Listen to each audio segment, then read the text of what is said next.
इस मॉड्यूल के अंदर हम देखेंगे कि एनिमल्स को प्रिजर्व करना क्यों ज़रूरी होता है। सबसे पहले कि एनिमल्स को हम शॉर्ट टर्म या लॉन्ग टर्म प्रिजर्व कर सकते हैं। अब जो एनिमल्स की प्रिजर्वेशन है, ये इस वजह से इम्पॉर्टेंट होती है कि सम टाइम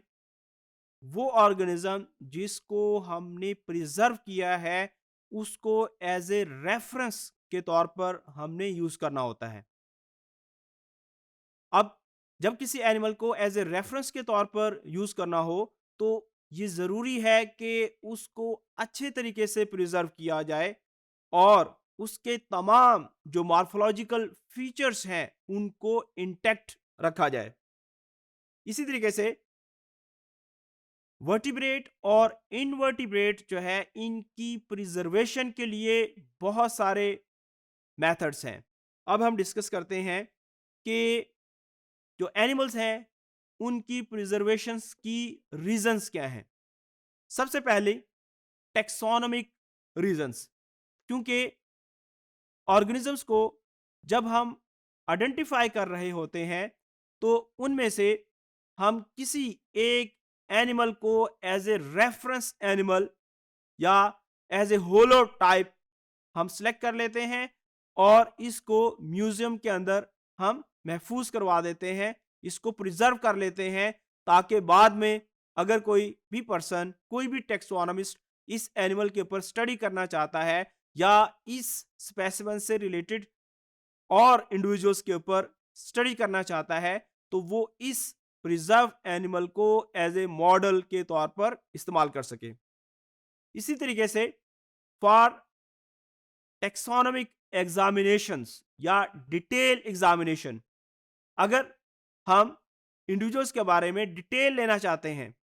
हम जो है उसके ऊपर डिटेल स्टडी करना चाहते हैं, उसके मुख्तलिफ करेक्टर्स को स्टडी करना चाहते हैं, तो उसके लिए ज़रूरी है कि उस एनिमल को हम प्रिजर्व कर लें किसी ऐसे प्रिजर्वेटिव के अंदर जिससे उस एनिमल का कलर और उसके जो ऑर्गन्स हैं वो इंटैक्ट रहें। इसी तरीके से एनिमल को प्रिजर्व करना इस वजह से भी इंपॉर्टेंट होता है कि सम टाइम जब एक रिसर्चर किसी भी एक पार्टिकुलर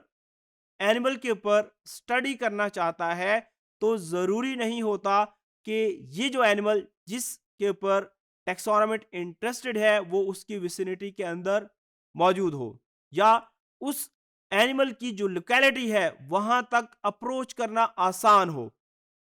इस वजह से वो टेक्सोनोमिस्ट क्या करता है कि अगर जिस स्पीशीज के ऊपर वो काम करना चाहता है वो किसी भी म्यूजियम के अंदर मौजूद है, प्रिजर्व फॉर्म के अंदर, तो वो उस म्यूजियम क्यूरेटर से राब्ता करता है और वहां से मटेरियल उधार लेता है और अपनी जो टेक्सोनोमिक स्टडीज है उनको कंप्लीट करता है। इसी तरीके से म्यूजियम रिकॉर्ड के लिए एनिमल्स को प्रिजर्व किया जाता है। जितने भी इंटरनेशनल म्यूजियम्स हैं उनके अंदर उस इलाके की, इवन जो है उस स्पीशीज से रिलेटेड जितने भी सैंपल्स होते हैं जो दुनिया के मुख्तलिफ हिस्सों से कलेक्ट किए गए होते हैं, उनको महफूज किया जाता है। अब एनिमल को प्रिजर्व करने के मुख्तलिफ स्टेप्स क्या हैं। सबसे पहले एनिमल को किल किया जाता है, उसके बाद उसकी फिक्सेशन की जाती है।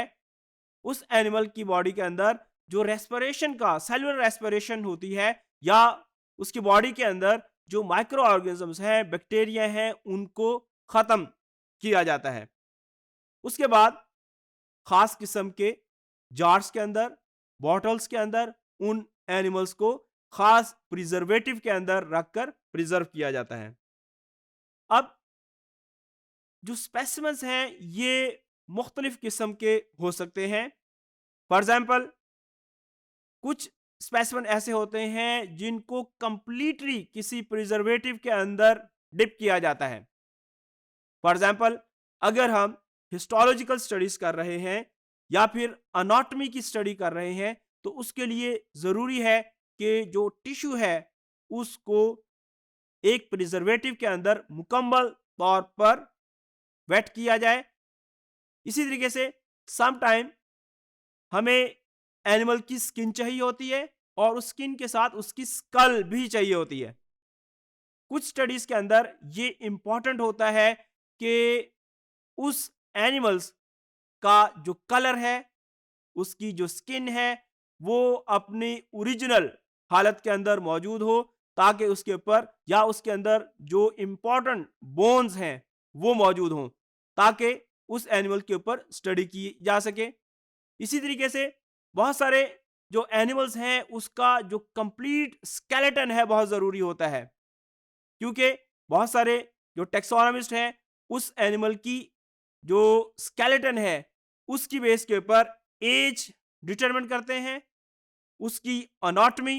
को स्टडी करते हैं और मुख्तलिफ जो सैंपल्स हैं स्कल के या स्केलेटन के उनको कंपेयर करके ज्योग्राफिक वेरिएशंस को स्टडी करते हैं।